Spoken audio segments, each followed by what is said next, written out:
4.2 का 6 सम बहुत ही प्यारा है, बहुत ही आसान सम है। ठीक है, देखो क्या कहता है, कहता है a cottage industry produces a certain number of political articles in a day. ठीक है, एक कॉटेज इंडस्ट्री है जो क्या करता है, पॉलिटिकल आर्टिकल्स बनाता है एक दिन। ठीक है, डेली बनाता है, पर हम लोग बात कर रहे हैं पर्टिकुलर डे की, जो हमें सिचुएशन दी गई है। उसके कहता है it was observe on a particular day that the cost of production of each article was 3 more than twice the number of article produce on that day.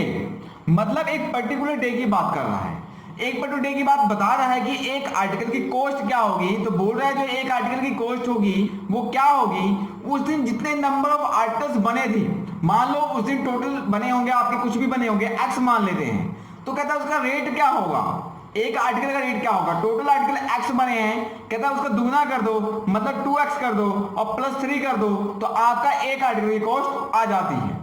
ठीक है, उसके बाद कहता है if the total cost of production on that day was 90 rupees.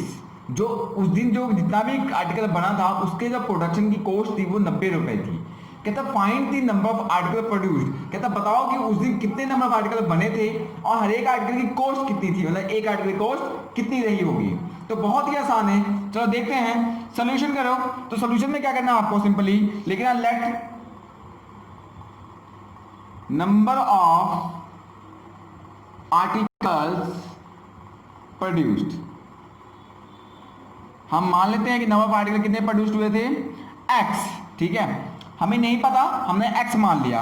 अब क्या find करना हमने, then cost, according to question दिया गया है, देन कॉस्ट ऑफ प्रोडक्शन,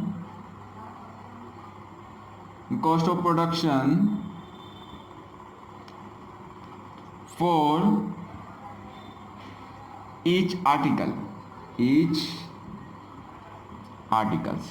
समझ में आया मैंने क्या लिखा, कि एक आर्टिकल की कॉस्ट कितनी होगी। तो हमें बता रखा है क्या, जितने आर्टिकल प्रोड्यूस हुए, देखो ध्यान से देखो, प्रोडक्शन ऑफ ईच आर्टिकल, देखो the cost of production of each article was 3 more than twice the number of article produced.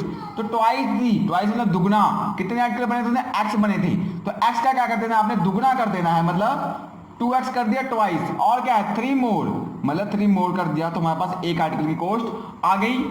ठीक है, एक आर्टिकल की कॉस्ट आ गई।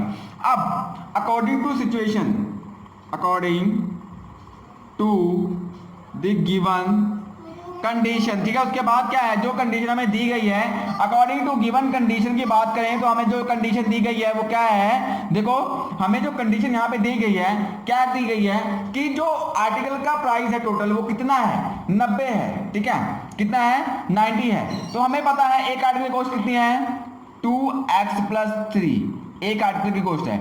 उस दिन टोटल आर्टिकल बने कितने थे, x, तो इसको एक आर्टिकल कॉस्ट को टोटल के बने आर्टिकल से मल्टीप्लाई कर दो तो कितना आ जाएगा, बस 90, क्योंकि आपको टोटल कॉस्ट तो दी गई है 90 ना। कहते थे total cost of production of that day was ₹90, उस दिन 90 रुपए की बनी थी। तो एक इतनी कॉस्ट है, टोटल इतने बनाए थे, टोटल को एक के प्राइस से मल्टीप्लाई कर दो तो हमारे पास 90 आ जाएगा। ठीक है, एक आर्टिकल का प्राइस ये है, टोटल आर्टिकल इतने बने हैं, उसको मल्टीप्लाई 90 रुपए तो आ जाएगा, क्योंकि 90 रुपए की तो काम हुआ है उस दिन। ठीक है, अब हमारे पास क्या बन जाएगी, कोऑर्डिनेट इक्वेशन बन जाएगी। अभी हम इसको सॉल्व कर लेते हैं। ठीक है, x 2x + 3 = 90, ये क्या बन गया, 2x², x को 2x से मल्टीप्लाई करके 2x² प्लस x को 3 से मल्टीप्लाई किया, क्या बन गया, 3x = 90। ठीक है, अब क्या करना है, इसको तोड़ना है, सेपरेट करना है। ठीक है, चलो करें, 2x² प्लस 3x माइनस का 90 = 0। अब देखो ये 90 दूनी, देखो इसको और इसको मल्टीप्लाई करते हैं ना, 90 दूनी कितना होता है, 180। तो 180 के हम लोग बनाते हैं पहले फैक्टर। ठीक है, 2 × 18, 90 आ गया, उसके बाद 45 आ गया, उसके बाद 5, उसके बाद 3। तो हमारे पास फैक्टर बन गए, क्या बने, 2 2 5 3 3, ये हमारे फैक्टर बन गए। देखो फैक्टर तो बन गए हमारे। अब क्या करना है, हमारे जो फैक्टर्स को ट्रिपलेट करना है, 5 × 15, ठीक है, 2 दूनी 4, 4 × 12, तो 12 और 15 हमारे पास दो फैक्टर बने हैं, एक 12 और एक 15। अगर आप 15 में से 12 को माइनस करते हो तो आपके पास 3 आ जाता है, मतलब मैं 3 को तोड़ सकता हूँ किसमें, 15 12 में तोड़ सकता हूं, तो यहां पे देखो क्या करना आपको, सिंपली 2x² है, उसके बाद क्या plus 15x minus 12x minus 90 equal to 0, यही होगा। ठीक है, तो देखो 15 में से 12x माइनस कर दोगे तो अगर 3x आ जाएगा ना, तो इसको तोड़ दिया मैंने। अब इसमें से कॉमन निकाल लेते हैं, इसमें से कॉमन निकाल लेते हैं, फैक्टराइजेशन मेथड को सॉल्व कर लेते हैं। कॉमन यहाँ क्या निकलेगा, यहाँ तो x ही निकलने वाला कॉमन है, मतलब 2 अंदर क्या गया x प्लस 15, यहाँ पे क्या कॉमन निकलेगा, माइनस 6 कॉमन निकलेगा ना, यहाँ पे 6 कॉमन निकल गया, बचा क्या x माइनस 15 6 के 90 हो गया। ठीक है, इसको टू 0, यहाँ पे समझ में आया आपको। ठीक है, अब ये स्टेटमेंट आपके पास आ गया। अब हमें पता है क्या करते हैं, ये वाली स्टेटमेंट को और इसको एक में लिखते हैं, मतलब मैंने लिख लिया x माइनस 6 एक में, और ये दोनों सेम होती हैं तो इसको हम क्या करते हैं, सॉरी यहाँ प्लस आएगा। ठीक है, तो ये 2x प्लस 15 को एक ले लिया मैंने, 2x plus 15 equal to 0, solve कर देता है, x माइनस 6 इक्वल टू 0, उसके बाद 2x plus 15 equal to 0, x equal to 6 और x इक्वल टू माइनस 15 और अपॉन में कितना आ गया 2, तो हमारे पास ये दो चीज़ें आ गई।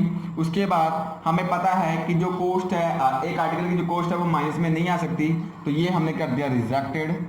ये क्या हो गया हमारे पास यहाँ पे, रिजेक्टेड कर दिया इसको हमने। ठीक है, मतलब ये नहीं होगा, जो कोस्ट होगा वो क्या होगा 6 रुपीज़। तो मतलब let the number of article produce, उस दिन कितने आर्टिकल प्रोड्यूस हुए थे, 6 आर्टिकल प्रोड्यूस हुए थे, और एक आर्टिकल जो प्राइस रहा वो कितना रहा, ये इसको मल्टीप्लाई कर दो। ठीक है, तो मैं यहाँ पे करता हूँ, यहाँ पे लिख देता हूँ आंसर। ठीक है आपका, क्योंकि वहाँ नीचे जगह है ही है, तो आंसर क्या आपके पास, number of articles produced, number of articles produced, कितने आर्टिकल प्रोड्यूस्ड हुए उस दिन आपके, बोलो 6 आर्टिकल प्रोड्यूस्ड हुए, हमने निकाल लिए। और cost of production of each article कितना है हमारे पास, कॉस्ट ऑफ प्रोडक्शन ऑफ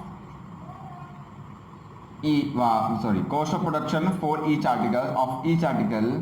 ठीक है, ईच आर्टिकल्स कितना आ गया आपके पास, 2x प्लस 3, वैल्यू पुट कर दो उसमें 6 की, x की वैल्यू 6 आई है ना, तो कितना हो गया 2 6 प्लस 3 कितना हो गया 6 दूनी 12, 12 प्लस 3 15, मतलब एक आर्टिकल जो कॉस्ट आई है वो कितनी आई है, 15 रुपए का एक आर्टिकल उनका बिकेगा।